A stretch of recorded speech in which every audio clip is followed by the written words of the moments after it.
I never believed the stories people posted here. Every week there was another thread about hidden rooms, strangers living in attics, or someone hearing footsteps inside the walls. Then it happened to me. I moved into an old farmhouse outside town last October. It was cheap, isolated, and needed work, but after my divorce I wanted somewhere nobody knew me. The realtor mentioned the house had been empty for almost 12 years. I should have asked why. For the first month, everything was normal. Then small things started disappearing. A loaf of bread would be missing 2 slices. Milk levels changed overnight. My TV remote kept showing up in different rooms. I blamed myself. Living alone messes with your memory. One morning I found muddy footprints in my kitchen. Only 3. They started near the back door and stopped in the middle of the floor. No prints leading back outside. I spent 2 hours checking every window and every lock. Nothing. I convinced myself they were my own, even though my boots had a completely different tread. That night I installed security cameras. The next morning I checked the footage. Nothing. Not a single movement. Until 3:14 a.m. The kitchen camera glitched for exactly 43 seconds. Static. Then the picture returned. The bread on the counter was gone. No one entered. No one left. I assumed the camera had corrupted the recording. Technology fails. That's normal. The following week things got worse. Every night I heard a faint scraping sound. Not outside. Inside the walls. Like someone dragging their fingertips across old wood. It always started at exactly 2:57 a.m. Then stopped the moment I got out of bed. One night I stayed perfectly still. The scratching continued. Slowly it moved closer. From the hallway to my bedroom wall. Then directly behind my headboard. I could hear breathing. Soft. Patient. Almost curious. I grabbed the baseball bat beside my bed and swung into the drywall. Silence. The wall was empty. No pipes. No animals. Nothing. The contractor I hired laughed when I told him. Old houses settle, he said. But before leaving, he stopped in the hallway. That's strange. What? There should be a crawlspace entrance somewhere. What crawlspace? He looked confused. Every farmhouse built like this has one beneath the floor. We searched the entire house. Nothing. No hatch. No access panel. No basement entrance. It was as if someone had intentionally sealed it shut. That night I couldn't sleep. Around 3 a.m., I heard it again. Scratching. Only this time it wasn't coming from the walls. It was coming from underneath my bed. I froze. The sound stopped. Then a whisper. So quiet I almost imagined it. He's looking for me. I jumped off the bed and turned on every light. Nothing. No one.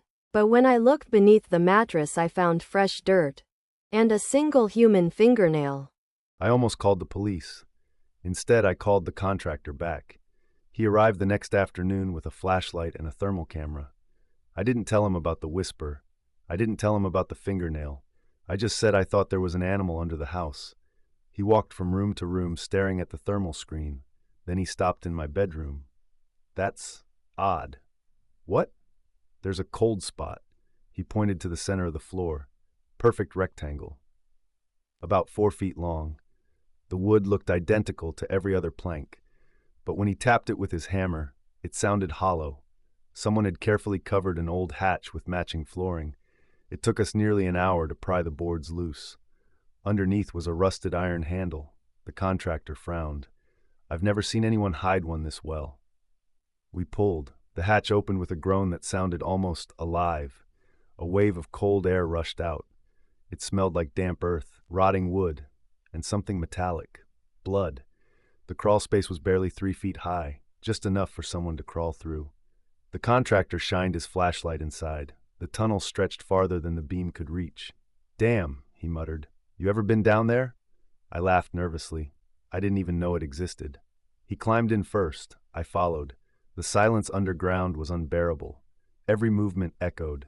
Every breath sounded too loud.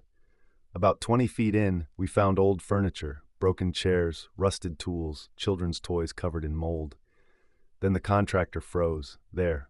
A mattress, not old, not abandoned, used. There was a fresh blanket, empty food cans, bottled water, a lantern. Someone had been living there, recently. My stomach dropped. Let's get out.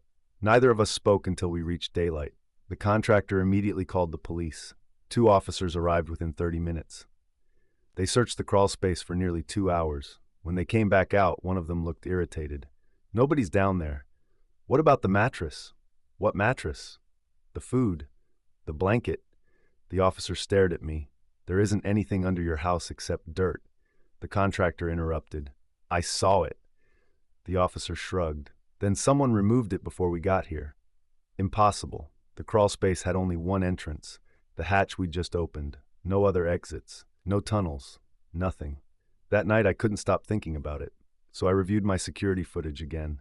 At 4:11 p.m., while the police were inside the crawl space, one of my living room cameras caught something impossible. The hatch was closed. Completely closed. No one had come out. No one had gone in. Yet the footage showed the iron handle slowly turning. From the inside, the hatch lifted about an inch. A pale hand reached out, not trying to escape, just enough to place something on the bedroom floor. Then it disappeared. The hatch closed again. When I paused the video and zoomed in, the object was a photograph. I ran to my bedroom. The photo was exactly where the video showed. It hadn't been there before. It was old, black and white. A family standing in front of my farmhouse sometime in the 1960s. A smiling mother, a father, 2 children, and behind them, looking through the upstairs bedroom window, was a man with no face. The police checked the photo for fingerprints the next morning. They found only one set, mine. The police stopped taking my calls after the photograph. They said stress could explain the missing food. Sleep deprivation could explain the noises. And the picture? Old photos sometimes contain visual artifacts. That's what the detective called the faceless man. A visual artifact. I almost believed him. Until 2 nights later, at exactly 2:57 a.m., I woke to the sound of slow knocking. 3 knocks. Not on my front door. Under the floor. Knock, knock, knock. Then silence. I don't know why I did it. Maybe I wanted proof I wasn't losing my mind. Maybe I wanted whoever was down there to know I could hear them. I picked up a broom handle and knocked back 3 times. The answer came immediately. 3 knocks. Then another 3. Then another. It wasn't random. It was a pattern. Someone was having a conversation. I spent the rest of the night staring at the floor. Nothing else happened. The next morning, I bought a stronger flashlight, a respirator, and a GoPro. If someone was living beneath my house, I was going to find them. This time I went alone. The crawl space felt different, colder, quieter, as if it knew I wasn't welcome. About 50 feet farther than I'd gone before, the tunnel split into 2 directions. I was certain that passage hadn't been there before. I checked the video from the contractor's visit later. The split wasn't on the recording. There had only been one tunnel. I took the left path. After several minutes, I found a tiny room carved into the earth. Inside was an old wooden chair, a lantern, and a leather journal. The cover was stiff with age, but the pages inside were dry. The first entries were dated November 1964. If anyone finds this, don't answer the knocking. The handwriting became shakier with each page. He only copies people who answer. Another page. First he learns your voice. Then he learns your face. I felt sick. The final pages looked as though they had been written in complete panic. He's pretending to be my wife now. She keeps asking me to come upstairs. I watched her walk across the yard while the real Mary was sitting beside me down here. There are 2 of her. The last sentence was barely readable.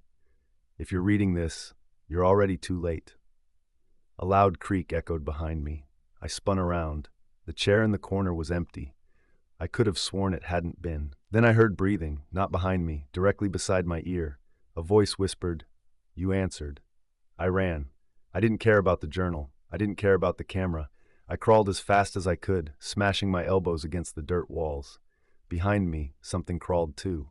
Not walking, crawling, fast. Its hands slapped against the ground with impossible speed. Closer, closer.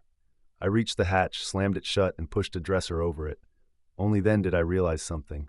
I had left the GoPro recording the entire time. When I watched the footage later that night, everything looked normal, until the moment I picked up the journal. For less than a second, the camera caught the chair in the corner. Someone had been sitting in it the entire time, perfectly still, watching me. The figure had my haircut, my clothes, my face, and while I was reading the journal, it never once blinked. I didn't sleep that night. Every light in the house stayed on. I pushed my couch against the bedroom door, kept a shotgun across my lap, and replayed the GoPro footage over and over. The figure in the chair never moved. It simply watched me. At 4:18 a.m., the battery died. Right before the screen went black, it smiled. I don't mean I smiled. The thing wearing my face did. The next morning, I packed a bag. I wasn't staying another night. I threw clothes into a suitcase, grabbed my wallet, and headed for the front door. It wouldn't open. The deadbolt had been unlocked. The chain wasn't on, but something was holding it shut from the other side. I looked through the peephole. Nothing. I pulled harder. The door opened just enough to reveal a shoe. Someone was standing inches away, facing the house, completely still. I yanked the door shut and called 911. While I was on the phone, I looked out the living room window. The porch was empty. When the deputies arrived 20 minutes later, they found no footprints, no tire tracks, and no sign that anyone had been there. One of them suggested I stay with family for a few days. I agreed. I loaded my suitcase into my truck and drove away. For the first 10 miles, I kept checking the rearview mirror. No one followed me. I started to relax. Then my phone rang. It was my neighbor, Frank. "You just get home? What? I saw you pull into your driveway about 5 minutes ago." My blood turned to ice. "I'm on the highway." Frank laughed. "No, you're not. I literally waved at you." I slammed on the brakes. "Frank, who waved back?" Silence. Then very quietly, "You did." The call ended. I turned around immediately. The drive back took almost 20 minutes. Police cars were already outside the house, ambulances too. Frank was sitting on the back of one, wrapped in a blanket, staring at the ground. When he saw me, all the color drained from his face. "No." He backed away. "No, you're still here." One of the deputies stepped between us. "Sir, stay where you are." Frank pointed at me with a shaking hand. "That's not him." Nobody spoke. Finally, the deputy asked, "What happened?" Frank swallowed hard. I waved at him from my porch. He smiled, but his smile never stopped. He walked into the house without opening the front door. The officers searched every room, every closet, every inch of the crawl space. Again, they found nothing. But they did find one thing.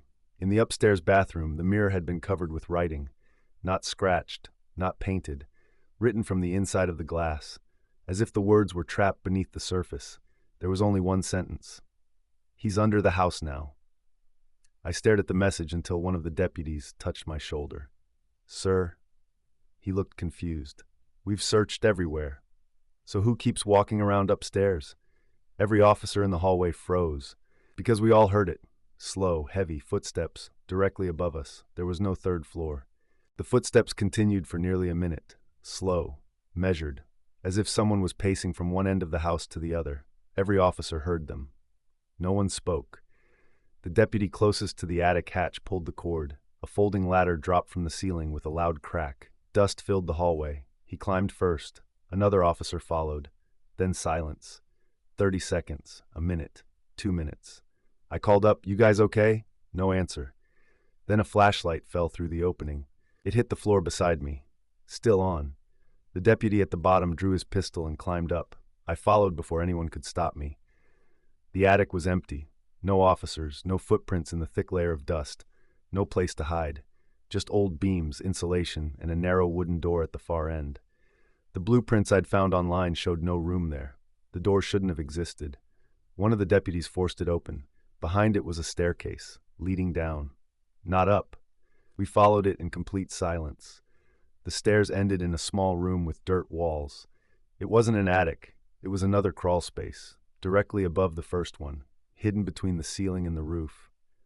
In the center sat a wooden table. On it were dozens of photographs, every owner of the house, going back more than 60 years.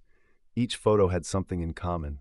A person standing in the background, watching, always the same height, always smiling, always slightly out of focus. In the newest picture, I was standing on my front porch, holding a box on moving day. Behind me, I was carrying another box into the house. Two of me, one arriving, one already living there. My knees nearly gave out. Then we heard a voice behind us. Finally. It sounded exactly like mine. We turned. I wish we hadn't. It wasn't wearing my face anymore. It was wearing all of them. Its skin shifted constantly, changing from one homeowner to another, their expressions melting together like old photographs left in the rain. Children, old women, young men, dozens of faces, all smiling, all whispering at once. You always think you're the first. One deputy fired. The bullet passed straight through it and buried itself in the wall. The lights went out. For what felt like hours, we heard nothing but breathing. Hundreds of breaths, all around us. When the emergency lights finally came on, the room was empty. The officers who had climbed into the attic first were standing beside us, confused. They insisted they had never disappeared. To them, only a few seconds had passed. No one could explain it. The state condemned the farmhouse a week later. It was demolished the following month. They found no hidden rooms, no crawl spaces, no photographs, nothing. People ask why I still think something was there. Because after the house was gone, I finally watched the last 30 seconds of my GoPro recording, the part I had been too afraid to finish. After I climbed out of the hatch in part 3, the camera kept recording underground. The tunnel was empty. Then, slowly, someone crawled into view. It wasn't the creature. It wasn't another homeowner. It was me, covered in dirt, smiling. I looked directly into the camera and said, "Don't worry, he made it out." Then I reached forward and turned the camera off. I never remembered doing that. I still don't. If you think this is just another fake Reddit horror story, that's fine.